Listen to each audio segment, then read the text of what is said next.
The kingdom was no longer at peace. What began in secret had now spread into the open.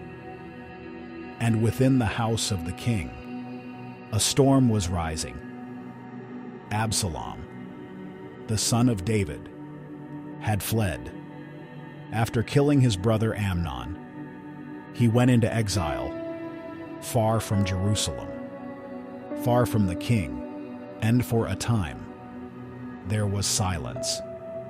Years passed, and the distance remained, but the heart of the king longed for his son. And Joab, seeing this, devised a plan. He brought a wise woman to speak before David, and through a story, she revealed what the king already felt, that reconciliation must come, and David allowed it. Absalom returned to Jerusalem, but not to the king. For 2 full years, he lived there, without seeing his father's face. Restored, but not received, and something began to change within him. Not repentance, not humility, but ambition.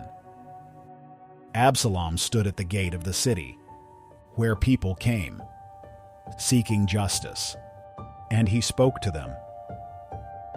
Your cause is good and right, but there is no man deputed of the king to hear you. And then he said, Oh, that I were made judge in the land, that every man might come unto me, and I would do him justice. And when men came near, he did not act as a prince. He did not keep distance. He reached out, took them, kissed them, and slowly he stole the hearts of the people, not by force, not by rebellion, but by presence, by words, by appearance. And after 4 years, he went to the king and said, I pray thee, let me go to Hebron and pay my vow. And the king said, Go in peace. And Absalom went. But it was not a vow he carried. It was a plan. Messengers were sent, quietly, across the tribes of Israel. And the word spread. As soon as ye hear the sound of the trumpet, then ye shall say, Absalom reigneth in Hebron. And the conspiracy grew, strong, silent. And when the message reached David, it was sudden. The hearts of the men of Israel are after Absalom. And in that moment, the king did not prepare for war. He fled. He left Jerusalem, with his servants, with his household, crossing the brook Kidron, going up by the Mount of Olives, weeping, barefoot. The king, who once conquered cities, now walked away from his own, and the people who remained loyal went with him. And among them were men who chose faithfulness when others chose power. And as David fled, another message came. Ahithophel, his counselor, had joined Absalom, and David said, O Lord, I pray thee, turn the counsel of Ahithophel into foolishness. And even in flight, God was not absent, and Absalom entered Jerusalem, not by battle, but by takeover. And the city that once belonged to David now received his son, and the counsel of Ahithophel was given. Pursue David now, while he is weak, while he is weary.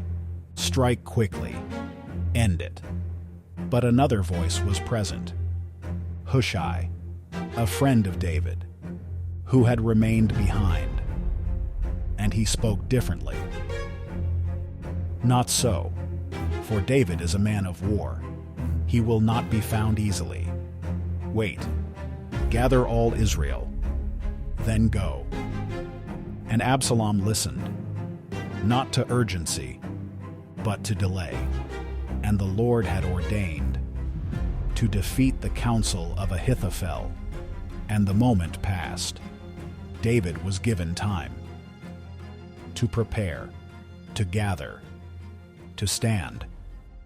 And the armies met in the forest of Ephraim, not in open fields, but in broken ground. And the battle began. And the men of Israel fell before the servants of David. And the forest devoured more people than the sword. And in the chaos, Absalom fled, riding upon a mule. And as he passed under the thick boughs of a great oak, his head was caught, and he hung between heaven and earth. The mule went on, but the king's son remained suspended, alive, helpless, and a man saw it, and told Joab, and Joab did not hesitate.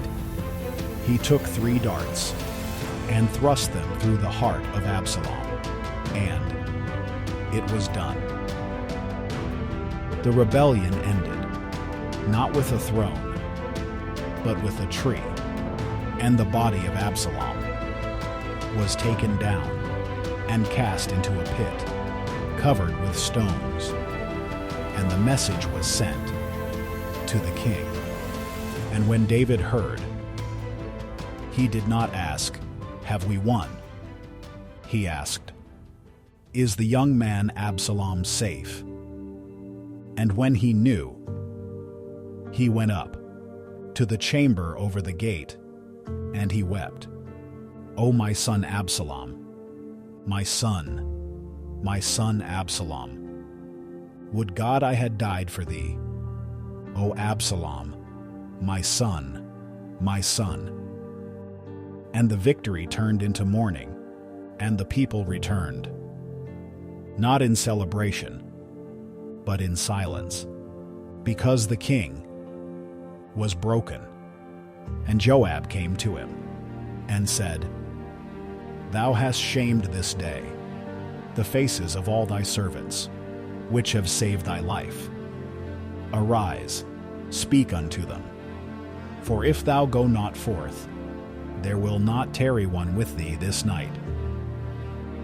And the king rose and sat in the gate, and the people came before him, and slowly the kingdom began to return. But it was not the same, because what had been spoken had come to pass. The sword had not departed from his house, and even as David was restored, there were still divisions, still tensions, still unrest, and the final years of his reign were marked not by conquest, but by consequence. And in the end, David numbered the people, trusting in numbers instead of God. And judgment came again, and a plague spread across the land. And as it reached Jerusalem, David saw, and he said, "I have sinned. Let thine hand, I pray thee, be against me, and against my father's house." And he built an altar, and offered sacrifice, and the plague was stayed, and the place became sacred. And the reign of the king drew toward its end, not in glory, but in humility, because David had been chosen, had risen, had fallen, and had endured. And the kingdom he built would not end with him, but what he had done would never be forgotten, because power does not protect a man from consequence, and a throne does not shield a heart from failure. And what begins in victory can end in brokenness if a man forgets who placed him there.